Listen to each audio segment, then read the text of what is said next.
Former African football giants have been challenged by retired Ghanaian professional footballer Asamoah Gyan to step up and invest in football infrastructure in their home countries instead of leaving this in the hands of government, who, especially in Zimbabwe, appear to have failed.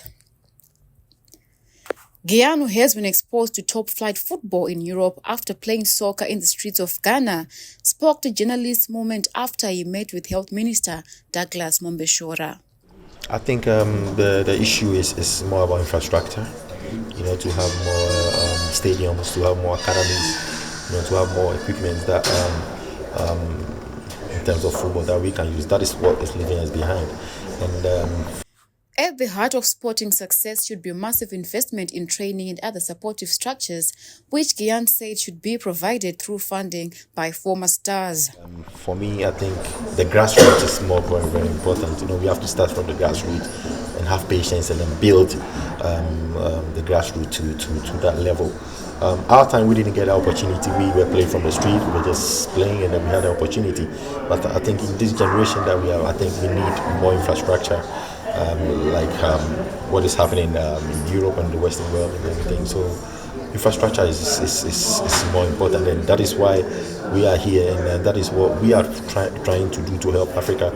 Now that we've retired, now that I've retired, we're going to try our possible best to implement these things in Africa. And who else is going to do it? Somebody have to step up, and this is what my icons, my friends are also doing.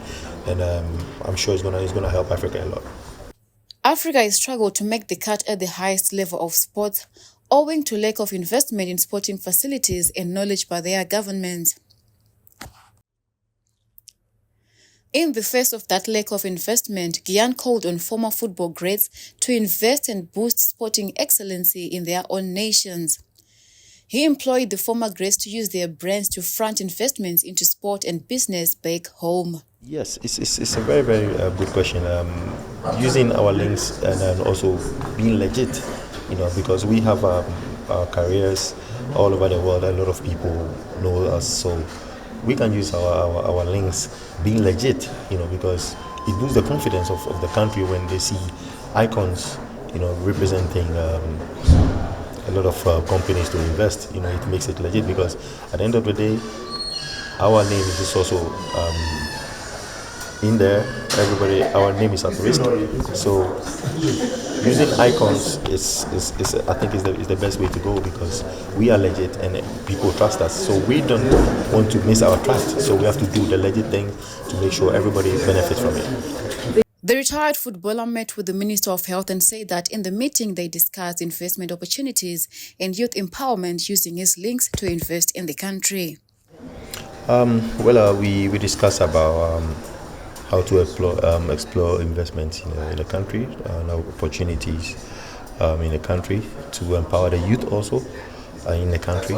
So basically it's about business, how to invest in Zimbabwe.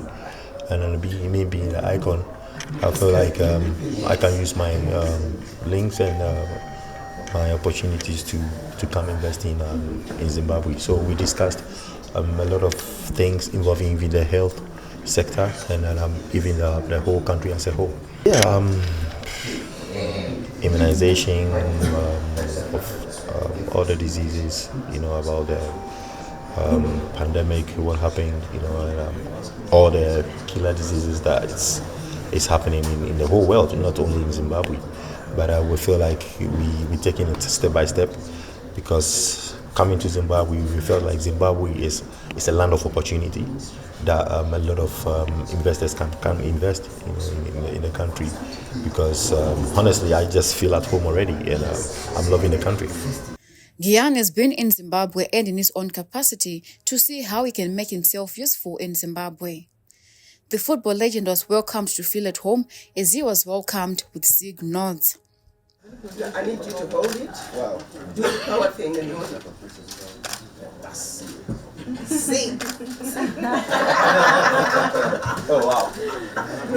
On Thursday, Gyan, who is traveling in Zimbabwe for the first time, met with President Emmerson Mnangagwa. Asked about his meeting with the president, he said it was very successful. Yes, His Excellency we had a very successful meeting.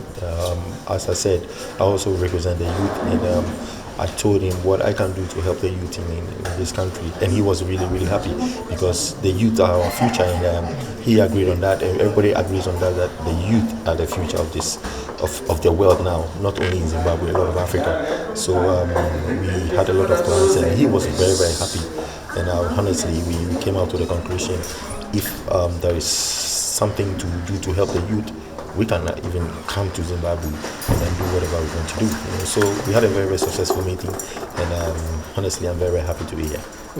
Zimbabwe has football greats in the mold of Benjani Mwaruwari, Bruce Grobela, and Peter Ndlovu, among others, who have played at the top.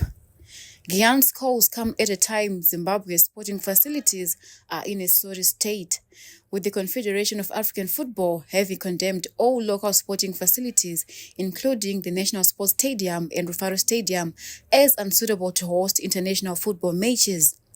This has forced the national soccer teams to play their home games away. Chenge Toshidi, HSTV News, Harare.